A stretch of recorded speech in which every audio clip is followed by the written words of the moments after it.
Hey guys, it's Greg Hardy. If you're new to this channel, welcome. Have you ever wondered how much money you need to earn to buy a home? Well, this video is one you need to watch because that's exactly what we're going to find out.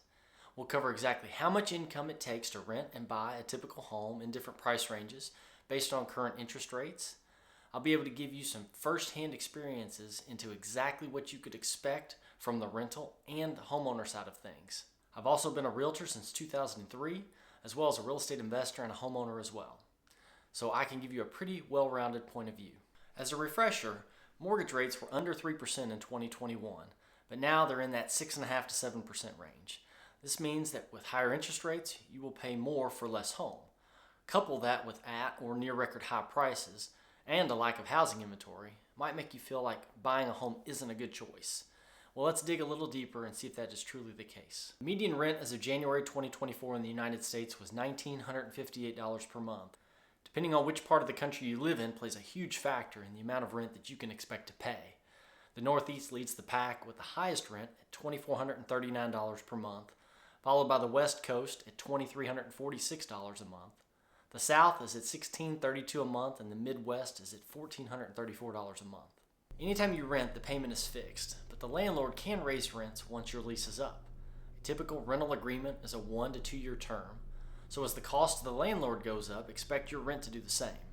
However, any repairs and maintenance to the home typically will fall onto the homeowner and not the tenant unless it was a deliberate act that led to the damage. A popular standard for budgeting rent is to follow the 30% rule, where you spend a maximum of 30% of your monthly income before taxes on your rent.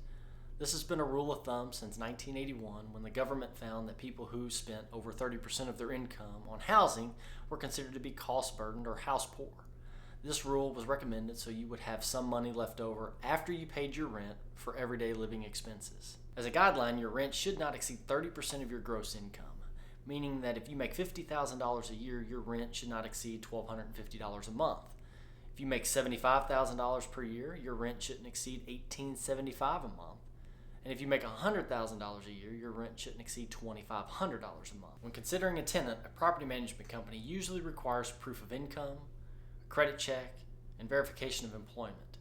They want to verify your income and that the potential rent isn't over that 30% threshold. I personally like to see 25% or less rent rate to gross income. There are some good budgeting methods that you can try that will help put these housing costs into perspective. I do have a few videos on this channel that detail budgeting that I encourage you to watch, but I wanted to touch on a couple of methods here. The first is the 50-30-20 budgeting method. This is a popular method to follow when determining your expenses in your monthly budget. The rule is broken down into spending 50% of your monthly income on essentials such as rent, monthly bills, and groceries, spending 30% on non-essential purchases such as going out to eat and entertainment, and putting 20% into your savings. If your rent goes above the 30% of your gross income, you'll have to try and limit your monthly expenses.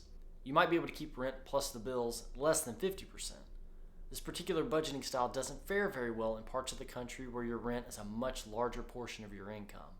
Therefore, in some higher rent parts of the country like the Northeast or the West Coast, you may consider the 80-20 budgeting method, which means you pay yourself the first 20% and then live on the remaining 80%. If your goal is to pay off debt, or to build savings for an emergency fund or maybe a down payment on a home, the 80-20 budget makes savings more of a priority. The 28% rule says you should keep your mortgage payment at no more than 28% of your gross income. For example, say you make $72,000 a year, which is $6,000 a month. Your mortgage shouldn't exceed $1,680 per month. That includes taxes and insurance. You could take this a step further with the 28-36 rule, which says that in addition to keeping your mortgage under 28% of your gross income, you should keep all of your debts under 36% of your income. Your other debts would include any student loans, car payments, credit cards, and utilities due. For example, with a gross income of $6,000 a month, you would want to keep all of your monthly debt payments, including the mortgage, under $2,160 if you're following this model. Then there's the 35-45 model, which says that all of your debts combined should be kept under 35% of your gross income and under 45% of your net income. For example, if you earn $6,000 per month before taxes and your take-home pay is $5,000, for example, your calculations would be as follows. We'll take $6,000 times 0.35, which equals $2,700. $5,000 times 0.45 to equal $2,250. So using the lesser of these two figures, you would want to keep your debt payments under $2,250 per month with the 35-45 model. This can help you to ensure that you don't become house poor by having too much debt and being able to live a more comfortable lifestyle. If you can stick to the 35-45 method, it's going to be really good for your financial situation. Also, not having any credit card debt or other debts is really going to help you in terms of buying a home. Those of you who follow Dave Ramsey, you know he recommends not buying a home that exceeds 25% of your take-home pay on a 15-year fixed-rate mortgage. And also not to buy a home unless you're completely debt-free. Have a fully funded emergency fund of at least 3 to 6 months worth of expenses and a down payment of 20%. He does say it's okay for first-time homebuyers to only put down 5 to 10%. His reasoning is that buying a home is a huge responsibility, both personally and financially. If you're already bogged down with debt and a major life event happens, it could really affect you in a negative way. The 30-33 rule. This is a method that will tell you how much house you can actually afford.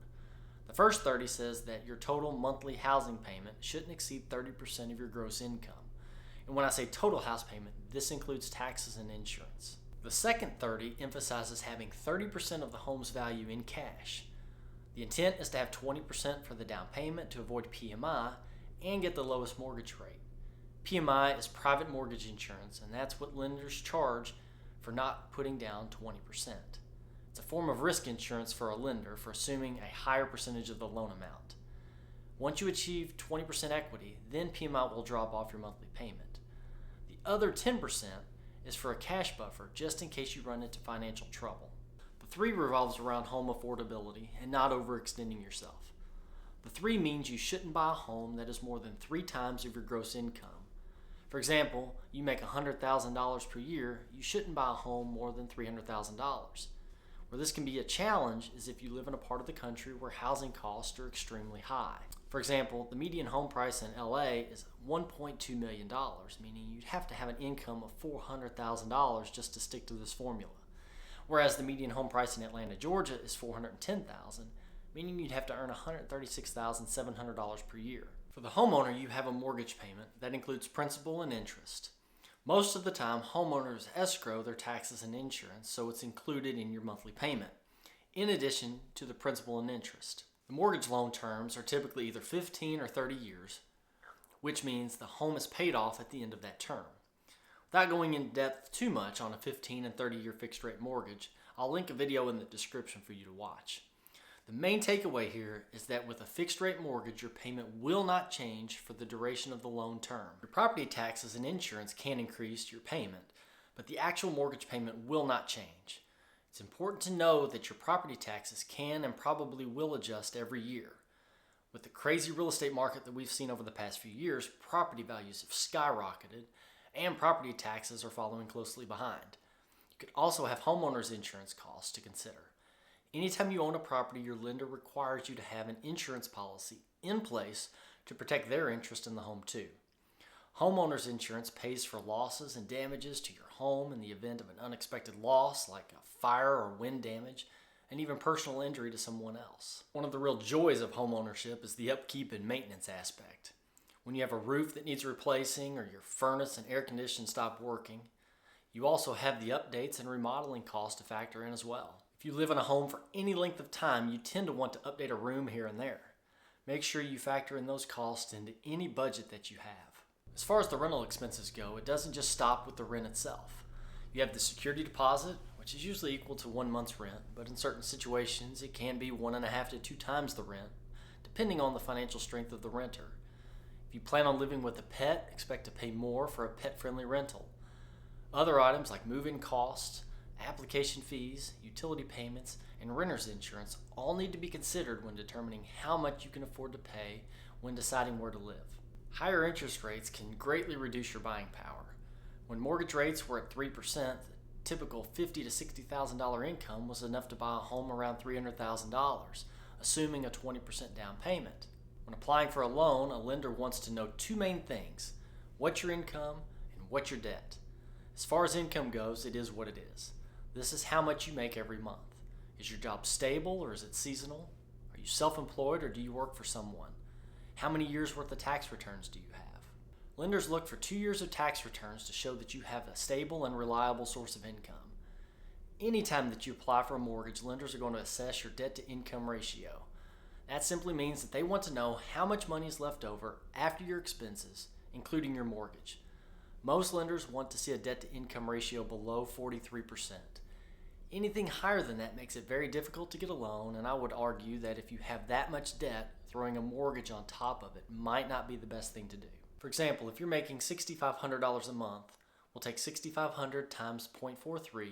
A lender will give you up to $2,795 a month to be used towards your debts. So if you have a car payment, credit cards, and student loans, there may not be a lot left over to spend on housing. Let's say you have a $500 a month car payment, $200 a month in credit cards, $100 a month in student loans. That would leave you around $2,000 a month to spend on a home. If you put down 20%, that should get you something in the $325 range. If you're fortunate enough to be debt-free, then you can use the entire $2,795 a month on housing. If that's the case, then you're somewhere in that $450,000 ballpark. Now, just because a lender approves you for that much doesn't mean you have to spend that much. Also, just because you are approved for a mortgage doesn't mean that you could technically afford the mortgage once you factor in other costs and savings goals you may have. Establish a monthly payment that you are comfortable with and stick to it. I'm a numbers guy, so when it comes to myself, I'd first look at the cost of renting versus buying and ask myself what makes the most sense financially right now. Ask yourself what your situation looks like currently. Do you see yourself staying put for 5 to 10 years, or could you be moving in the near future? Forbes Advisor said that the typical home costs an estimated 50% more per month to own than to rent. This means from a financial standpoint, you might be better off renting and not buying, at least in the short term. Owning a home is expensive, but it is possible through savings and a diligent plan. But what the statistic doesn't tell you is the long-term benefits of home ownership, and that's hard to overlook. There are many benefits to owning a home, like appreciation, principal reduction, tax benefits, and if you own rental property, cash flow. With that said, thank you all so much for watching. I really hope that you liked this video and you got something out of it. I encourage you to watch more videos as it relates to real estate and real estate investing on this channel. Feel free to comment below on housing affordability where you live. And if you haven't already, please like and subscribe. Thanks for watching.